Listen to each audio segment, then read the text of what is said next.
Hey, everybody. I am so excited today because we're going to have some fun. Who's ready for some fun? Me.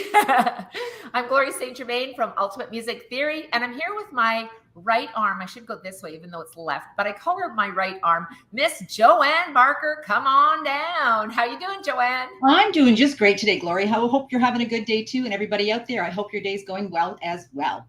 Yes, me too. So we are talking about how we can really have fun teaching music theory. We have got a live event, 3 days live coming up, Music Business Mastery, where we're talking about the mindset and the strategies and the tools so that you can have fun teaching music theory. And when we look back, Joanne, I don't know about you, but for me, it was just this little blue book and a stack of staff paper, and it was really no fun. How about you?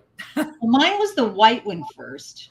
I Ah, remember it had a section in it that said exercises, and then it said more exercises, and then it said still more exercises. I do think it was the author's attempt at humor, yes. but it wasn't funny. And all of those exercises, they were scales. I remember I worked at a drive-in theater, and I would sit in the box office with my theory book because I bought a second one because I didn't get it the first time. And I would sit there and write, and all I did was scales. And then I didn't do those scales for a long time. Yep. Ultimate music theory is not like that, right? No, no. No. Well, I know I really struggled with music theory, and I don't even want to say what I got on my exam because it's so embarrassing. But I think sometimes we get fueled by need. And I know for myself, I needed to make it easy for students to understand. And I think one of the great things and why I'm so excited that you're joining me here, Joanne, is you have put the fun in music theory, because even as we were creating our supplemental workbooks, you created all these fantastic games. So let's just back it up a little bit, because you and I first met when you did the Ultimate Music Theory certification course, and I realized, oh my gosh, this woman is a games designer. Fell in love with your creativity, and you created these amazing games. And not only do we learn through play, but we have fun and when we're engaging in play. So how did you come up with this idea about let's just do music theory games? What was that like? Well, I was teaching group lessons, which I started doing 20 years ago, and I bought a book about how to make games, and they were all crafty, you know, cardstock and whatever games and cut and paste. And then I Yeah. had this dear friend named Sue came to my studio, and she went, "No offense, Joanne, but these suck. Let me teach you how to make games," because she is a graphic designer. So my dear friend Sue sat me down and said, "Here's the software," and I had to make a little bit of a cash investment, more than a little bit of a cash investment in some great software and some Yeah. tools, and then the time involved, because I had the ideas. I just didn't have the way to do it. So thanks to my dear friend, she got me started and kicked me out the door and said, "You've got this, girl. Now start making games." Yeah. Here we are. And here we are. And the interesting thing about what you just said, Joanne, is that you had to invest time and you had to invest money, and then you had to go and create these things. And I feel the same way about my journey. I had to invest time and I had to invest money. And ultimately, we are at the place now where we're able to say, here, music teachers, we can save you time, we can save you money, because we put in, the 20 plus years of work so that you can step into this platform, teach music theory, have fun teaching music theory, and make money doing it.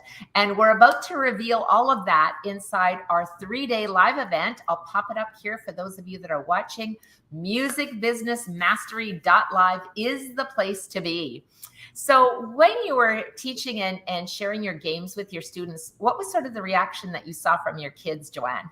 They love games. In my studio, we call them tests. Oh, So they come in and say, "Can we do a test?" And we've always got a test. Now, actually, if you think about a game, like, if you're playing Trivial Pursuit or something like that, what is it? It's like a game. It's questions, right? It's like a test of your knowledge. So the games really are tests. But my students think they're like, fun and a good time. I had one class, Glory, once would just make you laugh. They were like, shall we say, um, challenging. There's a good word. So we developed this new challenge, and it was 5 activities in a game. So if they did 5 things for me, like play a scale, we play the right hand of this piece, clap the rhythm of this, do this, then we got to play a game. They were the most attentive and obedient kids and got through so much because after every 5 things that I had planned, they got to play a game. mhm. Games are lifesavers in my world. They are lifesavers. And here's the thing too, Joanne, when we talk about all the games and activities that we have inside the Ultimate Music Theory program, adults like to play games too. I mean, how many times have you seen adults go and play, come on down in what's the Bob deal? Barker, like The Price is Right. I'm married to him. The Price is Right. And Joanne and I always joke because not only is she Joanne Barker from The Price is Right, her husband is Bob Barker. Yeah. So come on down, right? Yeah. So I've heard every joke about that one. Mm-hmm. But so games are such a big part of life, right? You think about like people go and play those little scratch games, and they do Sudoku games and all sorts of different games. Adults love games. And what I find, I do a lot of my classes with my older students, we get a simple game. It's a quick win for them too, right? You always want to make a student feel like, oh, wow, I know this is so easy. And it's just fun if you've got a few minutes left at the end of a class. Another really great idea that I love doing with games, back when I was, having a hard time with the winter and had a couple cancellations, it's like, I've got to make up a couple of weeks. So I thought, well, why don't I schedule a double games day? And I did that on a Saturday. And that became like, they asked for it every year. Are we doing games day again this year? So we'd come for, get about 2 or 3 classes, because I teach group piano. So we'd get 2 or 3 classes together, and we'd have games day for 2 hours. The parents are like, yes, please. Yeah. And the kids are like, yes, please. And I'm like, wow, that was 2 lessons. Yeah. So, and there's a lot of ways we can use games in our day-to-day lessons. Absolutely. And even when you talk about, the games that you've created for the Ultimate Music Theory Teachers membership. And so not only have you created the physical games, the downloadable games, and the online games, so there's actually 3 platforms for games. But the other thing that I think is important is that we can also challenge students, the ones that you said, oh, they think it's easy. So the questions can be, so say, for example, if there's middle C and they go, oh, that's easy, that's middle C. And then a question you might follow up for those that know everything is say, well, if that is middle C, and if it was the dominant, who's the tonic? And then go, what? All right, now they have to count down backwards, right? E, A, G, F. So I think that we can always engage in learning more and having fun. So when we go inside of Music Business Mastery, we are actually going to have some games in there. And so teachers, get ready to play full out.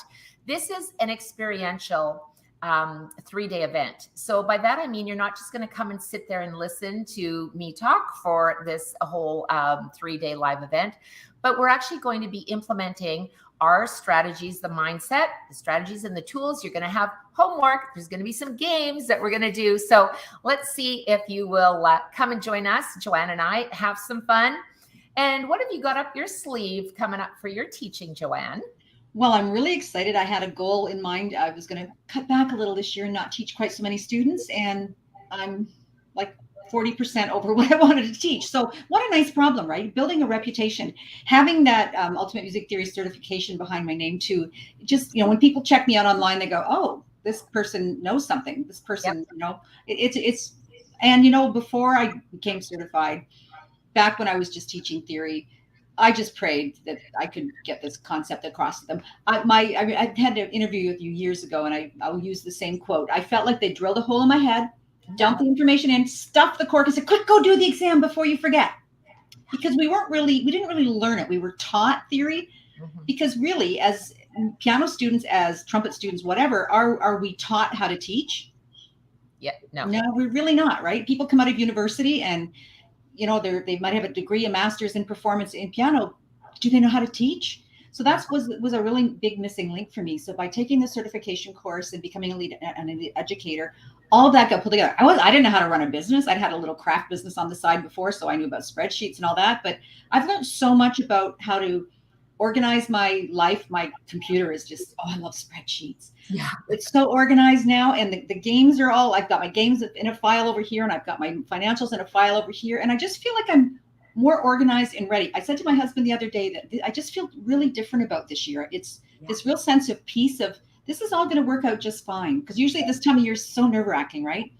You're so right, Joanne. And I think too, this time of year when teachers are scrambling and wondering, well, how am I going to make ends meet? What I really want to provide in this 3-day live event is that not only are you going to make ends meet, as we sometimes say, but you're going to thrive. And when you have the mindset and the strategies and the tools to teach with confidence, to feel like you know what you're talking about, not only in music theory, but in connecting with learning styles, visual, auditory, and kinesthetic learners. And how do we even identify our learning styles? So I'm going to be sharing all of that and, of course, a whole lot more so that you can teach with confidence, so that you can find students, so you can fill your studio and you can make money.